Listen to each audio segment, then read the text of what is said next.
This is Rhonda Brooks of Farm Journal Media, and I'm here on the first day of Corn College. It's a retailer event, and I've talked two gentlemen into talking to me, Andy Drawn and Justin Myers, and they're both from Geneseo, Illinois.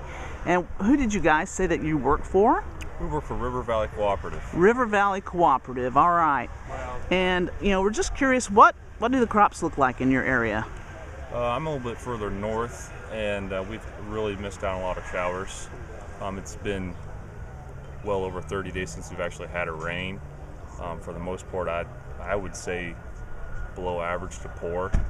Earlier planted corn looks a lot better than the later planted corn, but overall it's pretty poor. All right, and Justin, what would you say about crops in your area? Where are you? About the same. I'm farther south in Sperry, Iowa, and we planted pretty early down there, so like he said, the earlier planted stuff looks better, but a lot of guys started planting in the middle of March to the end, and but about the same. We missed out a lot of rains, but have had a few here recently. That's so some of you guys will have a crop, you think? Yeah, I think some will have a decent crop, but for the most part dry.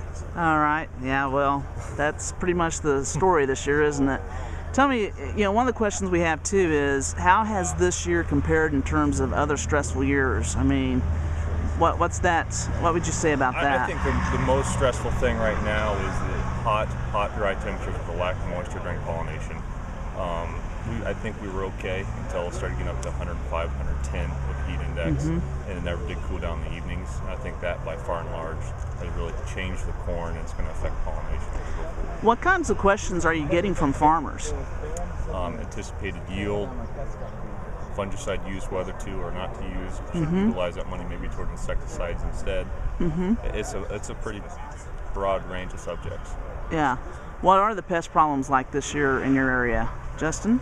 We haven't seen anything real bad quite yet. We've had trouble because of the dry and hot weather with herbicides on water hemp and stuff like that, but not a lot on insects yet. Okay. Do you have some resistant water hemp in your area? Yeah, a little bit. Yeah. A little bit? We found some. Okay. And Andy, what about in your area as far as pests? Japanese beetles, rootworm beetles. That far north, we do see seems to be a lot more than where Justin's at, down by the Sperry area. That would be the 90% of it, Japanese beetles and rootworm beetles right now. All right. Yeah. Well, what are you telling farmers about that, as far as what to do? It's entirely up to them. I would say if the corn is fair to good, which is pretty rare, to spray. Some of the corn that looks like it was planted later, I think it's kind of 50% chance if you're going to, net some money back off of that insecticide. All right. Well, gentlemen, thanks so much for letting me snag you and talking to me. I appreciate it, and have a great day here at Corn College. Thank you. Thank you.